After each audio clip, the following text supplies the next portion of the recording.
schools make the same endorsement deals that companies have with athletes. I'm my own brand. Everyone in. That was college football star Shedeur Sanders in 2021, partnering up with Beats by Dre headphones as part of a name, image, and likeness deal. Sanders is one of the top-ranked NIL athletes in the country, with a valuation of roughly $4 million. Now, if a dramatic new proposal from NCAA President Charlie Baker comes to pass, Division I schools could use NIL to pay student athletes directly.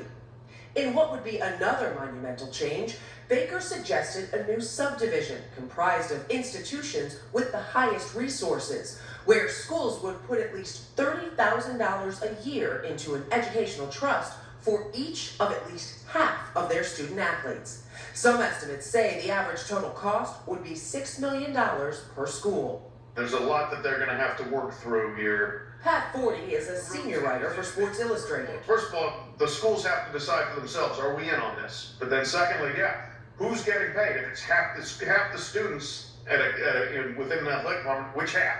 Who gets it?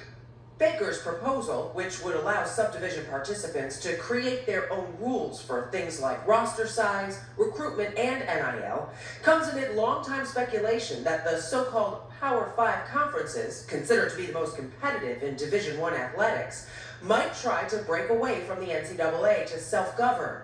But with the proposed changes, the people that are going to benefit the most are going to be the institutions themselves, specifically the ones that play Power 5 football. Joe Moglia is the chair of athletics at Coastal Carolina University and served as the football team's head coach for 6 seasons. I think President Baker is looking at the writing on the wall. This is where it is 100% going anyway. Choices make legends. I will not be surprised to hear 5 years from now we have a half dozen guys in college at 20 years old making $5 million. For CBS Mornings, Dana Jacobson, New York. Yeah. Nate, he just said $5 million in college. Does that make sense to you? That makes perfect sense to me. I know some That's people are saying possible? it's the wild, wild west. Yeah. You know, these guys are amateur athletes. They're not pros yet. Let's just take a couple of the big Power 5 conferences, the SEC and the Big Ten. They made north of $800 million in 2022. That's revenue. So, of course, as an athlete, you're looking and saying, well, if I'm bringing in What these about me? people, the merch that they're selling, putting butts in seats, we deserve a little bit of the pie. I agree with that. I think they should get paid, but what's the fair way to do it? That's the tricky It question. is a tricky question. And what about all the students trying to learn at these universities, right? I mean, if all these rich new athletes are getting paid, maybe they'll be the ones that donate to the library. I'll never forget going to LSU where they got nap pods for the football team, but ceiling tiles were falling out of the library. And that's a contrast that many schools have. There's a lack of support for what the school's mission is and a lot of support for the football teams. And also, not for nothing, these 20-year-olds, maybe they're making $5 million.